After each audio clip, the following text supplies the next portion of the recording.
I work 10 hours a day in a warehouse. My job is demanding on my body.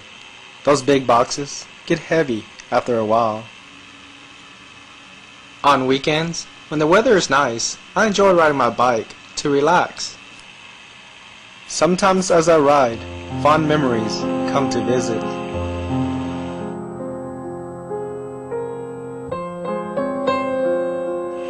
It was a week after Mrs. Lyons announced the winners. She pulled me aside. My winning poster was the last thing on my mind. She asked, "Did you go see your poster at Western Plaza?" I replied, "No, my parents were too tired this week. They had to work overtime at their jobs." "Do you want to go see your poster at Western Plaza this Sunday?" she asked. Shyly I replied, "Yes." She told me to ask a friend to come along.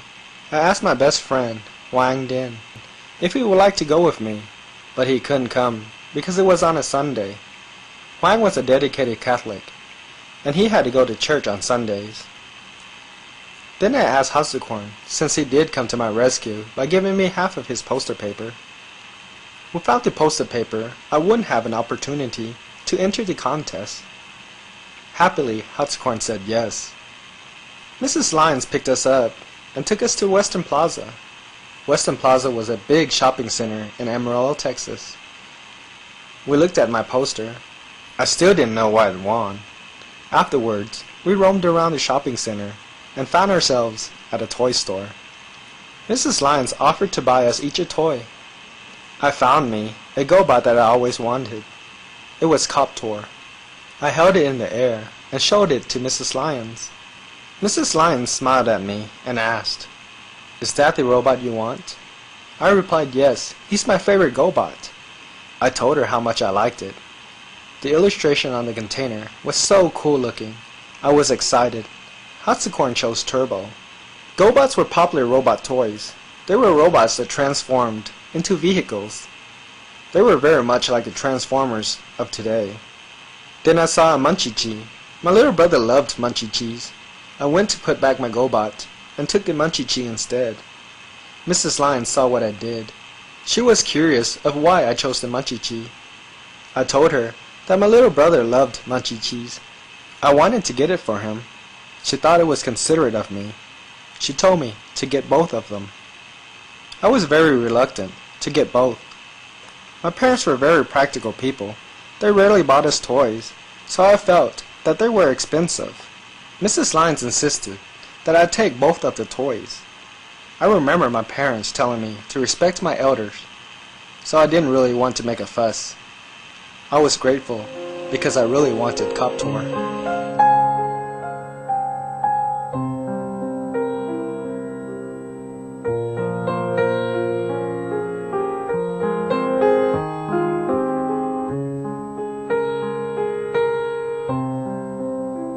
Then she took us to feed her horses. It was the first time I felt a real horse. It was the best day of my life, I thought. It was getting dark, so we made our way home. She took Hatsakorn home, and then we were alone. I was very shy when it came to adults. She asked me if I wanted a bike.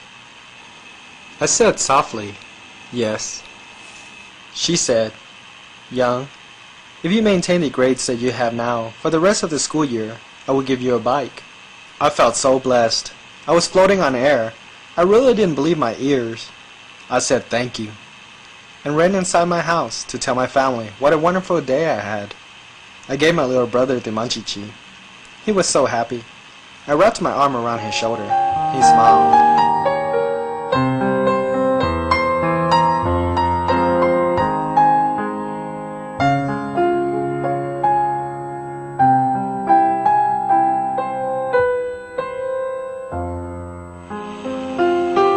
The end of the school year finally came. I maintained straight S's. School was easy for me, and I loved it. It was the first weekend of the summer vacation. Mrs. Lyons drove up and got the bike out of her Lincoln Continental. It was a 5-speed bike, and it was red, white, and blue. Those were my favorite colors. Nobody in my neighborhood had one like it. There was even a flat clamp on the back to carry things. I was so excited. I got on it and rode it around in circles. She asked me if I liked it. I shouted from the top of my lungs, "I love it!" I got off the bike and hugged her waist. She knelt down and hugged me.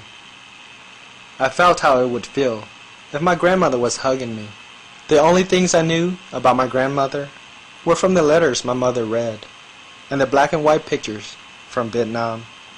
But at that moment, I knew exactly how it would feel to embrace her. I felt a grandmother's love. I looked into her eyes and said, "Promise me you'll live forever." At that age, I really didn't know anything about death and dying. I just wanted everyone I loved to live forever. She smiled and said, "I promise I'll be around. You'll always be in my heart." I hugged her again. She patted me on the head and made her departure. I rode my bike as fast as I could. I stopped at the end of the road and waved as her car grew smaller in the distance.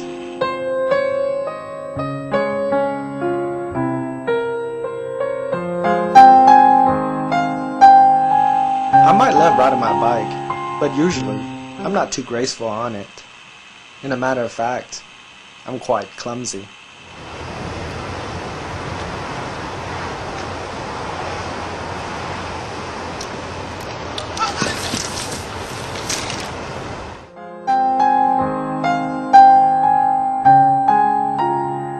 Mrs. Lyons did keep her promise. It has been over 25 years now, and yet I could still hear a whisper in the wind.